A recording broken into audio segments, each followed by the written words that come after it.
كل مين قبضة؟ أنا تسدي. أبى منا خيتو. أنا جرا ما قبضي. أسمع سيوجد في جرا. أسمع. أكمل يقدر أسلوفتن ديجر سافون كو وني سني تالسم. بريدا دا. بريدا. بريدا. سلاواني نوغودا مو كابوجة تمال تمي وني جرا. وني سلا نوف غودا مو كابوجة وني جرا. ما حاس بيوجي نوار كنا هما نوار. أكمل تيجي بمرسل إيه؟ أكمل جزء سدوتة بمرسل. أنا فورني سنران كاتين جرو چورانgan dan singer garu juran. Oromo ni sincana ada baju jira. Gargar sini gua nama juru tu gambar tu dah sih. Gargar sewarna asih karena gambar tu memang tinggi ni mana sila Oromo fudit jadi. Warna kan makana tu setiap kan ini. Ser harap surat tang kena jira. Warna kan makana tang kena jira mana karena umat tu fuditin. Ada kenunjuk. Kumfoyau kabecho. Warna fudu kan rai warna jari warna jasa tu kan. Warna skei sehiruhan. Mana aku jujur Dia lemin kalau makam ni yang mau mujra.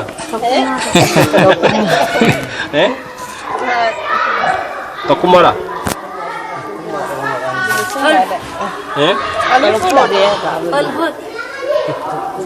Bilis semua.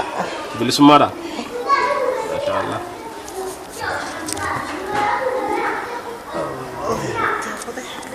لمي هوالي برمدا لمي هوالي برمدا يا لمي هوالي دبدا يا سني كوتا والمالي مالكمنا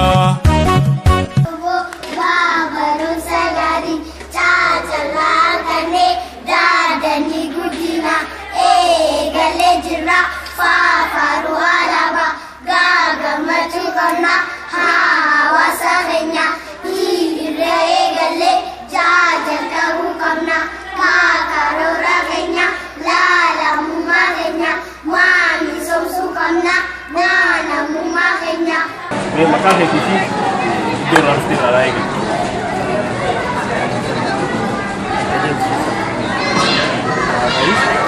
Kuma tangga hojjettoonni ejensi sabquunnamtii bulchiinsa Dirreedhawaa dirmannaa lammii aftu aantummaa uummataa qabachuudhaan lammiilee naannoo Somaaliirraa buqqa'anii as qe'ee haaree jechuun giddugala qalmaa bulchiinsa Dirreedhawaa haareetti argamaniif deeggarsa hanga humna isaanii kan nama gargaaran waa hambifatanii osoo hin qaban waanuma dandeenyurra jechuudhaan hanga humna isaanii deeggarsa sassaabanii dhufanii gaas uummata isaanii biraan ga'anii turanii wanni guddaan deeggarsa qofa osoo hin ta'in uummanni isaanii haala irra jiru ilaaluu waan takka kun amala namaati eenyummaa namummaa agarsiisaa miira namummaa aantummaa uummataaf jiru waliif jedhee jechuudha.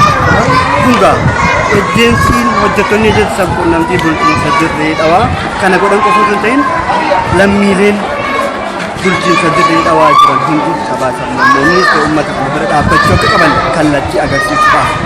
Keessattuu akka beekamutti ejensiin sabquunnamtii bulchiinsa Dirreedawaadha. Tamsaasa afaan sadiin kan hojjetu. Afaan sadiin tamsaasa hojjetu keessa afaan Oromoo isa tokko yoo ta'u, ijoolleen Oromoo afaan Oromoo tamsaasa afaan Oromoo irra hojjetan mindaa isaanii kan ji'arraa muranii lammiilee isaanii naannoo Somaaliyaa dhufanii deeggarsa taasisaa jira. Har'aasitti kan wal agarre yeroo hedduu gaazexeessitootni haguuggii miidiyaa wajjin wal qabatee haala hojjechaa turanii deeggarsa lammiileen biraa taasisaa jiran ture gabaasaa ture. Har'a akka gaazexeessitootaatti ijoollee keenyaaf dhaabbachuu qabna jechuudhaan hojiin kun hojjetamuun miidiyaalee biraatiif fakkeenyummaa inni qabu asitti argamtee haalli harkitee maal fakkaata?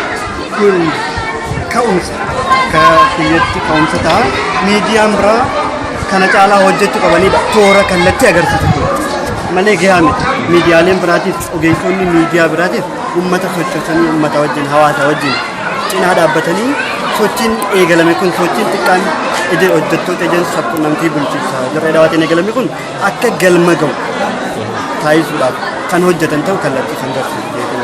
Galatoomna. Keessattuu gaazexeessitootni afaan Oromoodha.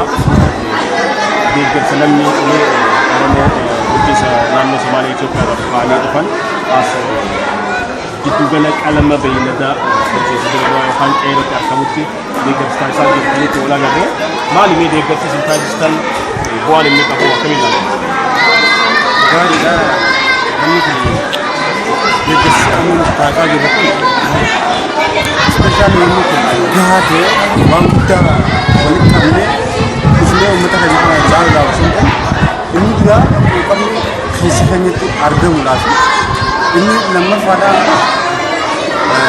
ijaan daawwachuun hawaasa kanaaf hawaasa keenya kana ijaan daawwachuun waan guddaa maaliif nama rakkoo hawaasaa kana ijaan argatu deeggarsallee maaltu barbaachisa kan jedhu itti qophaa'uudhaafillee wantoota barbaachisuu hundaan jala dhaabbachuudhaaf akkamitti akka cinaa dhaabbatutti yaaduudhaaf duraan dursee namni rakkoo hawaasa kanaaf irra dhaabbatee argamu waan guddaa tokko kan lammataa amantoonni qabannee dhufnis waan guddaa biraa osoo hin taane waanuma dandeenyuu fi waanuma qabnu sanumarraa hanga dandeettii keenyaatti walitti qabnee maaliif aannan daa'ima tokko amma dandeettii maaliif xaasaa tokko maaliif hin binne daa'ima kanaaf daa'ima tokko har'aan kana asitti rakkoo irra mudachuu danda'u rakkoorraa baraaruun aannan xaasaa takka waan guddaa yoo xiqqaate kana jedhuudhaan waanuma dandeenyu walitti qabneetu qabnee dhufnee hawaasa keenya kana daawwachaa jira garuu kun maali rakkoon ni mudata rakkoo mudatuuf garuu namni dursee qophaa'uu jira maaliif tokko akkanaatiin ni mudataa jennee itti qophaa'uu hin danda'u waan kana ta'e silaa rakkoo kanaan ni mudataa namni itti qophaa'u ta'e dursee waa hundaafuu reedii ta'a kanaaf nu mudate erga nu mudate nutillee akka hojjettoota ejensii sabquunnamtii bulchiinsa Dirreedhawaatti akka mataa kootiitti mataa keenya irraa wanni na dhagahame gara fuula duraatti akka Eastern Region yookaan baha Itoophiyaa kanatti keessattuu gaazexeessota Oromoodha baha Itoophiyaa keessa jiraatan Harargee gad Awaash gad warra jiraatan ta'e yoo danda'ame ilaa hanga olittillee waldaa tokko waldaa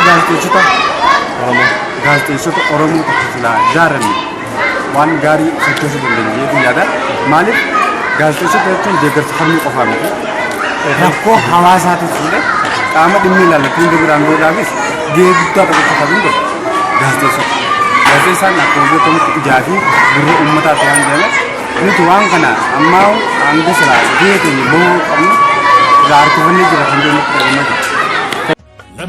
Lammii ewalee birmaddaa lammii ewalee birmaddaa yaa lammii ewalee dhaabbaddaa yaa sanyii kootaa ulmalee maal qabnaa. kabajamtoota daawwattoota keenya akka harkaa jirtanitti guyyaa har'aantanaa hojjettootni ejensii sabquunnamtii bulchiinsa Dirree Dhawaadhaa keessattuu gaazexeessitootni afaan Oromoodhaa as Oromoota naannoo Somaalee irraa qe'ee qabeenya isaaniirraa buqqaanii dhufan daawwachuudhaaf dhufanii akkasumattis deeggarsa garaagaraa taasisanii fi ammaan tana daawwannaa keenyaas xumurree baanee deemuuf deemna. Lammii ewalee birmaddaa lammii ewalee birmaddaa yaa lammii ewalee dhaabbaddaa yaa sanyii kootaa ulmalee maal qabnaa.